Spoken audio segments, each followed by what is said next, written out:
નમસ્કાર, આપ જોઈ રહ્યા છો નેશન પ્લસ ન્યૂઝ. હું છું આપની સાથે હિરલ પંડ્યા. વડોદરા જિલ્લાના કરજણ સેવા સદનમાંથી સરકારી તંત્રની ઘોર બેદરકારી સામે આવી છે. દરરોજ સરકારી કામકાજ અર્થે આવતા સેંકડો નાગરિકો માટે બનાવાયેલું શૌચાલય ગંદકી અને દુર્ગંધનું સામ્રાજ્ય બની જતા અરજદારોને ભારે હાલાકી ભોગવવી પડી રહી છે.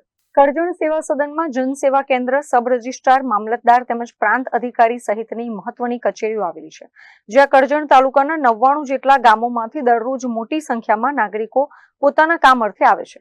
પરંતુ સેવા સદનનું આ શૌચાલય સફાઈના અભાવે અત્યંત દુર્ગંધ મારતું અને ગંદકીથી ખદબદતું થઈ ગયું છે. વારંવાર અહીંયા આવવાનું થતું હોય છે. આ છે સેવા સદન, કરજણ જૂના બજાર. અહીંયા મોસ્ટ ઓફલી બધી જ ઓફિસ છે, મામલતદાર ઓફિસ, પ્રાંત ઓફિસ, ક્રાઇમ બ્રાન્ચની ઓફિસ, રેશન કાર્ડ, બધા જ વિભાગ અહીં છે. અને કરજણ તાલુકાના 99 ગામને અહીંયા આવવું પડે છે કોઈક ને કંઈક કામ માટે.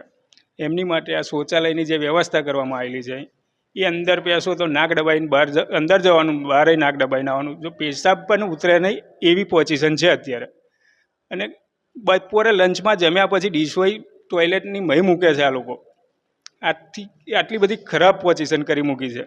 કોઈ સ્વચ્છતા જાળવી નથી. મારે આમ કરી જવું પડ્યું, પેશાબ જ નહીં ઉતરી, એમ જ પાછો આવતો રહ્યો છું. બસ વહેલી તકે સ્વચ્છતા કરે અને સ્વચ્છતા જાળવે એવું એક અભિયાન ચલાવે. ચોમાસાની ઋતુમાં એક તરફ મચ્છરજન્ય રોગચાળાએ માથું ઉચક્યું છે, ત્યારે સેવા સદનનું આ શૌચાલય મચ્છરોનું ગોડાઉન બની ગયું છે. કચેરીમાં બેસતા ઉચ્ચ અધિકારીઓ આ બિન આરોગ્યપ્રદ સ્થિતિથી અજાણ છે કે પછી આંખ આડા કાન કરી રહ્યા છે તેવા સવાલો ઉઠી રહ્યા છે.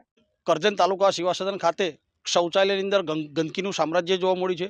કરજણ તાલુકા એ 99 ગામનો તાલુકો છે. તે તાલુકાના અસંખ્ય લોકો અહીં આગળ પોતાના વિવિધ કામગીરી લઈને અહીં આગળ આવતા હોય છે. એમાં મહિલા, વૃદ્ધો, સિનિયર સિટીઝન, બાળકો, નાગરિકો. પરંતુ અહીંના શૌચાલયની પરિસ્થિતિ એટલી દયનીય છે કે એ લોકોના આરોગ્ય પર માઠી અસર પડે છે. મચ્છરોનું સામ્રાજ્ય છે. ઠેર ઠેર જગ્યા પર પિચકારી મારીને ગંદુ ખરાબ કરી દીધેલું છે. પાન પડીકી નાખેલી છે. પાણીના નિકાલ પણ નહીં. વોશ બેસિનમાં પણ બોટલ પડેલા છે, પાન પડીકીને એ પડેલા છે. અને ખૂબ જ દયનીય હાલતની અંદર છે.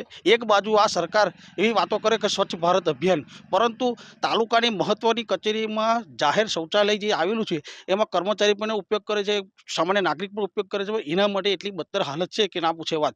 ગાંધીનગર હું જઉં છું વારે ઘડીએ જનતાના પ્રશ્નો લઈને. ગાંધીનગરમાં એક પણ કચેરી એવી જોવા નહીં મળી કે તેના શૌચાલય બાથરૂમમાં ગંદકી કે જો એકદમ સ્વચ્છ જોવા મળે છે. પરંતુ તાલુકા લેવલે કે જિલ્લા લેવલે આવી કચેરીની અંદર શૌચાલયની પરિસ્થિતિ દયનીય જ હોય છે. એ બહુ ગંભીર પ્રશ્ન છે અને તંત્ર માટે અને લોકો માટે જોખમકારક છે. આ કોઈ રાજકીય મુદ્દો નહીં, આ જનતાનો આરોગ્યનો, સ્વચ્છતાનો પ્રશ્ન છે. અને જનતાના પ્રશ્નોને વાચા આપીએ એ મારી ફરજ છે. એટલે મેં આજે જે જોયું એના કારણે મેં આ વસ્તુ મીડિયા સામે મારી વિનંતી છે તંત્રને કે તાત્કાલિક ને દૈનિક રોજે રોજ આ શૌચાલયને સાફ કરવામાં આવે, જેથી ભવિષ્યમાં કરજણ તાલુકાના નાગરિકોને આ શૌચાલય બાબતે કોઈ તકલીફ ના પડે. સ્થાનિક નાગરિકો અને અરજદારો દ્વારા આ શૌચાલયની સત્વરે યોગ્ય સાફ સફાઈ કરવામાં આવે તેવી કડક માંગ કરવામાં આવી રહી છે. હવે જોવાનું એ રહેશે કે અરજદારોની આ ગંભીર સમસ્યા પર કરજણ સેવા સદનના જવાબદાર અધિકારીઓ ક્યારે જાગે છે અને શૌચાલયની સફાઈ ક્યારે કરાવે છે. Rahul Prajapati, nation plus news, Shinor.